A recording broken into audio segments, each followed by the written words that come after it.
America ने Venezuela जो कि साउथ अमेरिका का एक छोटा सा देश है उस पर हमला किया और वहां के जो राष्ट्रपति हैं निकोलस मादुरो और उनकी पत्नी सिलिया फ्लोरेंस दोनों को अपनी हिरासत में ले लिया है। क्या ये दोनों कोई मुजरिम थे? मतलब किसी भी देश पर हमला करना और फिर उसके राष्ट्रपति और उसकी पत्नी को अरेस्ट कर लेना, वो भी कोई छोटा मोटा देश नहीं। वेनेजुएला एक ऐसा देश है जिसके पास दुनिया के सबसे बड़े तेल भंडार है, 303 अरब बैरल। ये सऊदी अरब से भी ज्यादा है और दुनिया के टोटल तेल का जो रिजर्व है उसका 20% है। अब जब डेफिनेटली किसी देश के पास इतना सारा तेल होगा तो अमेरिका की उस पर नजर तो होगी ही। अब ये जो कुछ भी हुआ ना वेनेजुएला में, उसके पीछे केवल एक वजह थी। अमेरिका को बिल्कुल भी पसंद नहीं है कि कोई उसकी बात ना माने। अब सरकारें गिराना अमेरिका की नीति का बड़ा पुराना हिस्सा रहा है, तो अगर वेनेजुएला में सरकार चेंज होती है तो ये कोई बड़ी बात नहीं। ऐसा पहली बार नहीं हो रहा कि डायरेक्टली या इनडायरेक्टली अमेरिका ने किसी बड़े नेता को, किसी बड़े लीडर को उसकी सत्ता से बेदखल कराया। लेकिन आप ये बात जानकर शॉक्ड हो जाओगे कि एक टाइम पर अमेरिका और वेनेजुएला बहुत अच्छे दोस्त थे, मतलब एक दूसरे की तारीफों के कसीदे पढ़ते थे ये दोनों देश। तो अभी जो फिलहाल वेनेजुएला में हो रहा है ना, ये कोई एक दो दिन की कहानी नहीं है। ये कहानी है ताकत की, तेल की और पूरे सिस्टम की, जिसमें कोई नियम नहीं होता, केवल अपना फायदा देखा जाता है। अब जब तक अमेरिका की और वेनेजुएला की पट रही थी, दोनों एक दूसरे के फायदे के सौदे कर रहे थे, तब तक सब कुछ बढ़िया चल रहा था। लेकिन 2018 में वेनेजुएला ने घोषणा कर दी कि वो डॉलर से आजाद हो जाएगा। वो अपना तेल चीनी युआन, यूरो, रूबल या किसी भी और करेंसी में भी बेचेगा। और वेनेजुएला ब्रिक्स यानी ब्राजील, रूस, इंडिया,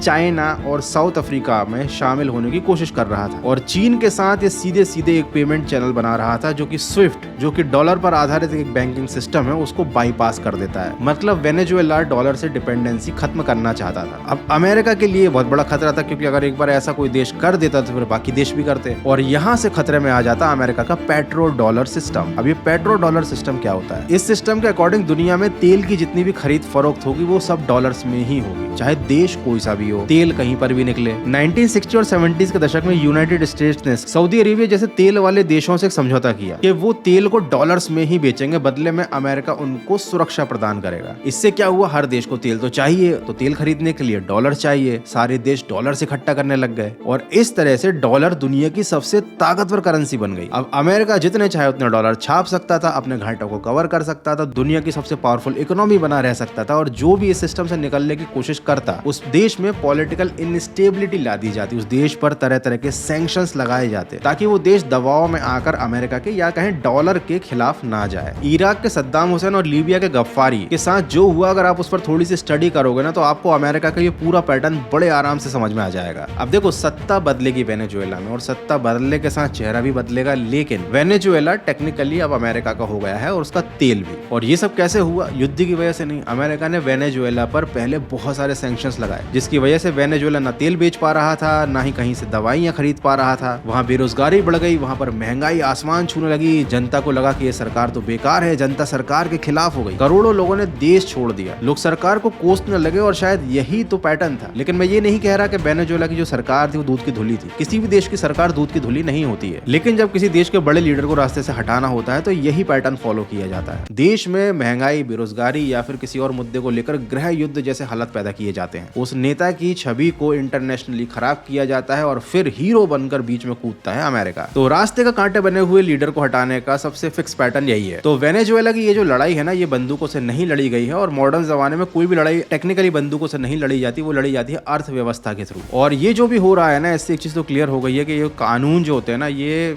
बड़े देशों पर लागू नहीं होते, वो अपने हितों के लिए कुछ भी कर सकते हैं। हालांकि मैं ये नहीं कह रहा कि अमेरिका ने कोई कानून तोड़ दिया है। देखो, अमेरिका एक बहुत बड़ा देश है और उसकी जो स्ट्रैटेजी होती है, उसके जो पैटर्न्स होते हैं, उन पर कोई उंगली नहीं उठा सकता, वो इस तरीके से डिजाइंड होते हैं। बट हाँ, ये जो कुछ भी हो रहा है उसके बारे में जो भी आर्टिकल्स सामने आ रहे हैं, जो भी न्यूज सामने आ रही है, उनको पढ़कर तो यही समझ में आ रहा है कि वेनेजुएला में जो हुआ वो इससे पहले इराक में भी हो चुका है, और बीच में रूस के साथ भी यही करने की कोशिश की गई थी। हालांकि रूस के साथ अमेरिका सफल नहीं हो पाया था। रूस पर भी सैंक्शंस लगाए गए थे, रूस से जो लोग तेल खरीदते थे उन पर रोक लगाई गई थी, उनको कहा गया दबाव बना करके तुम रूस से किसी भी तरह का व्यापार मत करो। लेकिन इन सब के बावजूद रशिया कमजोर नहीं पड़ा। तो एक टाइम पर अमेरिका और वेनेजुएला एक दूसरे की तारीफों के कसीदे पढ़ते थे, एक दूसरे के पक्के दोस्त थे, क्योंकि वेनेजुएला के तेल से अमेरिकी कंपनियां मालामाल हो रही थी और अमेरिका वेनेजुएला को सुरक्षा के नाम पर हथियार बेच रहा था। लेकिन जिस दिन वेनेजुएला ने कहा कि भाई हम डॉलर वाले सिस्टम को एस्केप करना चाहते हैं, वहीं से पूरी कहानी शुरू हो गई। और आज जो कुछ भी हो रहा है वो आप सबके सामने है। है। तो जब आप इस तरीके की घटनाओं के सारे पहलुओं को, सारे पॉइंट्स को जोड़ते हो ना, तो आपके सामने ऐसा सच सामने आता है कि ये जो भी लड़ाइयाँ होती हैं, ये डेमोक्रेसी वर्सेस डिक्टेटरशिप की नहीं होती। ये तो एक चेहरा बनाया जाता है जनता के सामने। इसके पीछे की जो पॉलिटिक्स होती है ना, वो कुछ और ही होती है। खैर, वेनेजुएला में जो होना था वो तो हो ही रहा है। बस एक बात समझ में आ गई है इस पूरे इंसिडेंट से कि जैसे पुलिस वालों से ना दोस्ती भली ना दुश्मनी भली, ऐसी कहावत चलती है ना, वैसे ही अमेरिका से ना दोस्ती भली ना दुश्मनी भली। So that's it for today. आपका इस बारे में क्या सोचना, मुझे कमेंट करके जरूर बताना।